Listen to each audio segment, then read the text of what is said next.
J'espère que vous allez hyper bien. On se retrouve dans une nouvelle vidéo. Et avant de commencer, ne faites pas attention à ma tête. Là, je porte un t-shirt parce que je sors de la salle de bain. J'ai fait des soins et c'est la méthode que j'utilise pour sécher mes cheveux. Je trouve que ça les laisse assez souples quand j'enlève le t-shirt. Donc aujourd'hui, on va faire une battle. Ça sera en 2 poudres pour fixer le maquillage. Vous savez, en général, quand je me maquille, quand je fais des tutos, j'ai tendance à mettre de l'anti-cerne et par-dessus à poudrer avec la poudre Laura Mercier. Cette poudre-là qui coûte quand même un peu cher, et j'ai voulu tester notre poudre dont j'avais entendu beaucoup de bien, que j'utilisais avant mais pas pour faire du baking. C'est une méthode qui a été inventée c'est une méthode utilisée par les drag queens en fait. Vous savez, des gens qui font des maquillages rocambolesques et tout. En général, ce sont des hommes qui se maquillent en femmes. Enfin, ce sont des hommes qui se transforment en femmes. Donc, ils ont tendance à vouloir avoir les traits de femmes, les traits assez fins, la peau assez lisse. Donc, ils ont mis en place cette méthode-là. Et comme vous savez, aux États-Unis, bon, avec les make-up artistes, ils ont repris cette méthode-là. Et en général, c'est une méthode utilisée par Kim K. Voilà, donc je vais vous montrer comment je l'utilise. J'ai fait mon teint, j'ai fait le maquillage des yeux. Je me suis maquillée avec cette palette là qui est la mascara de Juvia's, que j'adore vraiment. Je vais vous faire un tuto avec, je l'aime beaucoup cette palette là, elle est juste top top top. Pour le fond de teint, j'ai utilisé celui-là de L'Oréal. Je compte vous faire une revue ou une sorte de revue en fait. J'ai un projet en tête, mais je compte vous faire une sorte de revue avec ce fond de teint là. Mais en tout cas, je l'adore. Dites-moi ce que vous en pensez également. J'ai mélangé les deux teintes parce que je suis tout le temps en deux teintes en général. Là, je n'ai utilisé aucun anti-cerne. J'ai plusieurs anti-cernes franchement pour vous dire. Et je vais utiliser, je sais pas trop l'anti-cerne que je vais utiliser. Je vais utiliser pour le coup mon anti-cerne préféré qui est le Naked Skin de Urban Decay en teinte Medium Dark Warm. C'est une teinte beaucoup recherchée. En général, quand vous allez dans les Sephora, elle manque tout le temps, même sur le site elle manque tout le temps, donc soyez au taquet. Donc je vais l'appliquer. Et ce que je fais là, comme je vous ai dit, j'ai juste appliqué mon fond de teint et on va illuminer le visage. En fait, comment vous dire ça? Quand vous faites du contouring, vous avez tendance à assombrir les zones que vous voulez cacher et à mettre en avant les zones où vous voulez qu'il y ait de la lumière. C'est un peu ça le but. Donc l'anti-cerne, déjà, moi j'ai pas les cernes marquées. Donc Dieu merci, j'en ai pas.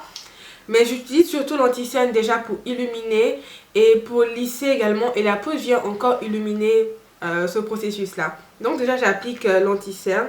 Je crois que j'ai pris la mauvaise bouteille. Je sais qu'en général c'est déconseillé d'utiliser des anti-cernes qu'une couleur inférieure à notre carnation. Mais vous utilisez une couleur qui est la même que notre carnation. Mais moi je préfère utiliser une couleur inférieure à la mienne, voilà, qui est en dessous de mes tons. Je trouve que c'est plus joli, c'est plus lumineux. Je viens bien mettre le produit dans le petit coin de l'œil, je viens bien mettre le produit dans le petit coin du nez. Et ensuite, voilà, hop.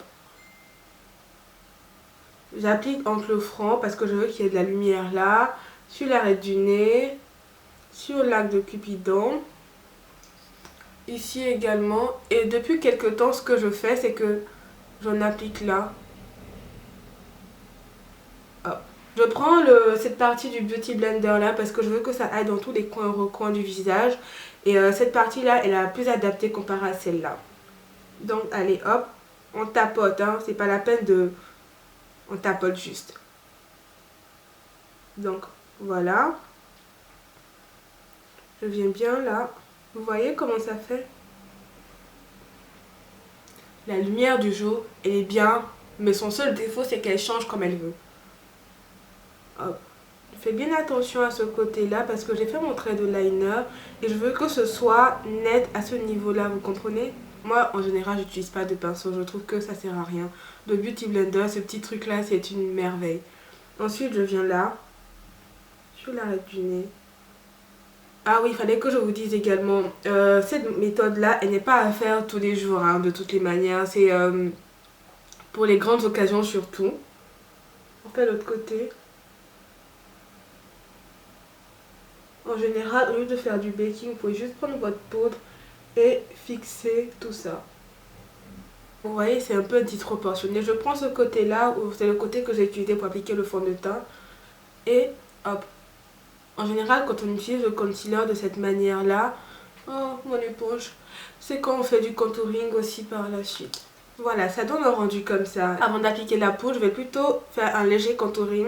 Et pour le coup, je vais utiliser cette palette de Tarte en collaboration avec Makeup Sheila, qui se présente comme ça, que j'aime énormément. En général, moi je ne fais pas de contouring du nez parce que je ne ressens pas le besoin de contourer mon nez. La lumière, elle change comme elle veut, ça me donne mal à la tête. Mal à la tête. Un peu comme la chanson de DJ Mix. Bref. Vous avez les deux poudres qui sont là. Celle-là, c'est la poudre par laquelle je ne jure. C'est la Laura Mercier, la Loose Setting Powder, qui est comme ça, qu'on ne retrouve pas facilement en France. Et même qu'on la trouve, qui coûte une blinde. Et vous avez la Prep Plus Prime de MAC, une poudre correctrice Finishing Powder. J'ai envie de voir est-ce qu'elles sont équivalentes ou pas du tout. Je vais utiliser la poudre de Laura Mercier sur ce côté-là. Et de l'autre côté, j'utiliserai la poudre de MAC. Je prends toujours mon Beauty Blender, c'est avec ça que j'applique ma poudre. Et j'en ai mis assez quand même. Je fais ça. Vous voyez, je fais ça. Je vais utiliser cette poudre là sur tout ce côté. En général, je mets de la poudre ici également. Mais légèrement quoi. Légèrement. Et de l'autre côté, je vais utiliser cette poudre là. Après, est-ce que celle-là elle est blanche, celle-là elle a des sous-tons jaunes. Est-ce que celle-là elle est utilisée pour du baking? Je sais pas. Mais pour illuminer, est-ce que c'est possible? Allez.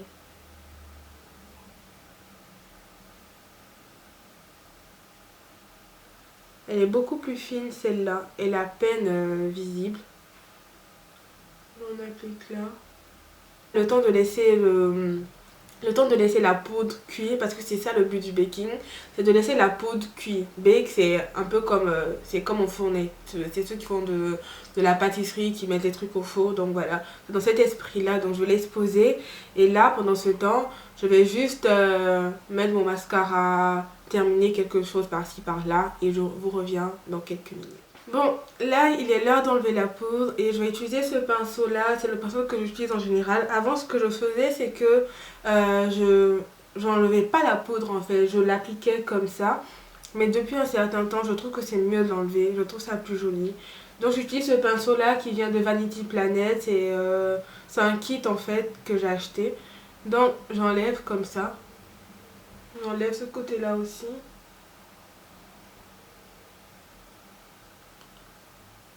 Il y a une odeur bizarre. Donc j'enlève cette partie là.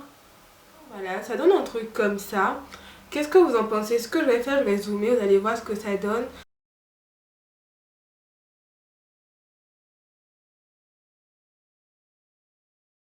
Je trouve pas qu'il y ait une différence entre les deux. Donc pour le coup, je vous dirais que oui, c'est un très bon dupe. Cette poudre là, elle coûte 21 € chez MAC. Tandis que celle-là, elle coûte... je sais pas, on peut la trouver à 47 € ici. Ça peut très vite monter de toutes les manières. Donc voilà. Donc il y a quand même une grosse différence entre les deux. Au niveau de la contenance, celle-là elle fait 9 grammes. Et celle-là elle fait 29 grammes. Donc je crois que ça s'équivaut finalement. Parce que si celle-là ça fait le double quand même de ça, pourquoi pas. Après je crois qu'en France c'est beaucoup plus cher. Je crois qu'elle monte souvent à 67 €, 70 € sur certains sites.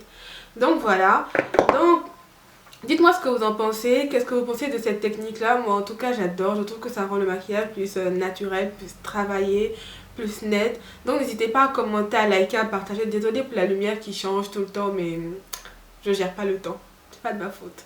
Donc sur ce, prenez grand soin de vous. On se retrouve prochainement pour une nouvelle vidéo. N'hésitez pas à vous abonner, à partager, à commenter, à liker et à faire quoi d'autre, et à me suivre sur les réseaux sociaux. Voilà. Sur ce, je vous fais d'énormes bisous. Prenez grand soin de vous. Bye bye.